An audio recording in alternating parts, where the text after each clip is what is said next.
አንተ ነጋዴ ሆይ።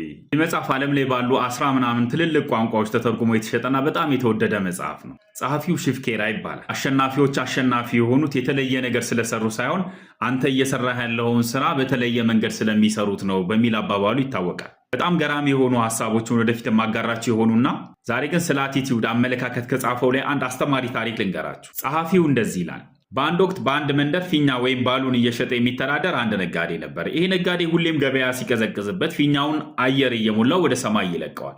ያኔም ሕፃናት ያሉ ይመጣሉ፣ ይገዙታል። እንደተለመደው በአንድ ወቅት ገበያ ሲቀዘቅዝበት እንደዚሁ ፊኛውን አየር ሞልቶ ወደ ሰማይ ሲለቅ አንድ ሕፃን ከአባቱ ጋር አብሮ እየሄደ ነበርና ይመለከታሉ። ስለዚህ አይተው ሊገዙት ይመጣል። ሕፃኑም እንደመጣ ይሄንን ነጋዴ ጥያቄ ይጠይቀዋል። አንተ ነጋዴ ሆይ ይሄ ጥቁሩ ፊኛ እንደ ነጩ እንደ ቢጫውና እንደ ሰማያዊ ፊኛ ወደ ላይ ከፍ ብሎ መሄድ ይችላል ወይ ሲል ጥያቄ ያቀርብለታል። ይሄ ነጋዴው የመለሰለትን መልስ ስለወደድኩት ነው ላጋራችሁ የፈለግኩት። ነጋዴውም እንዲህ ሲል መለሰለት።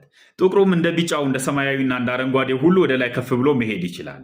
ወደ ላይ ከፍ እንዲል የሚያደርገው መልኩ አይደለም፣ ነገር ግን ፊኛ ውስጥ ያለው ነገር ምንድን ነው የሚለው ነው። ፊኛ ውስጥ ያለው አየር ነው ወይስ ጠጠር ነው የሚለው ነው ፊኛውን ወደ ላይ እንዲያድግ የሚያደርገው እንጂ የፊኛው ቀለም ነጭ፣ ቀይ፣ አረንጓዴ፣ ሰማያዊ መሆን ልዩነት አያመጣም ሲል ነገረው። ይህንን እንደ ሐሳብ ያነሳና ሽፍኬራ የሰው ልጆች የቀለምም ሆነ የቁመት ጉዳይ ለውጥ አያመጣም። ጉዳዩ ያለው ውስጣቸው የተሞላው ኢነርጂ ምንድን ነው? ፖዘቲቭ ኢነርጂ ነው ወይስ ኔጋቲቭ ኢነርጂ ነው? ፖዘቲቭ አቲቲዩድ ነው ወይስ ደግሞ ኔጋቲቭ አቲቲዩድ ነው ሲል ይጠይቅ። እዚህ የሰው ልጆች ከፍታና አሸናፊነት ሊመጣ የሚችለው በቀና አመለካከት ወይም ፖዘቲቭ አቲቲዩድ ላይ ሲመሰረት ብቻ ነው ብሎ ይደመድም። ዊሊያም ጀምስ የተባለ የሃርቫርድ ተመራማሪም የህይወት ዘመኔ ጥናት አንድ ነገር ብቻ ነው ያመለከተኝ ይላል። እሱም የሰው ልጆች ስኬትና አሸናፊነት የሚመጣው 85% በአመለካከት ላይ የተመሰረተ ሲሆን 15% ብቻ በብቃትና ጥረት ላይ የተመሰረተ ነው ይላል።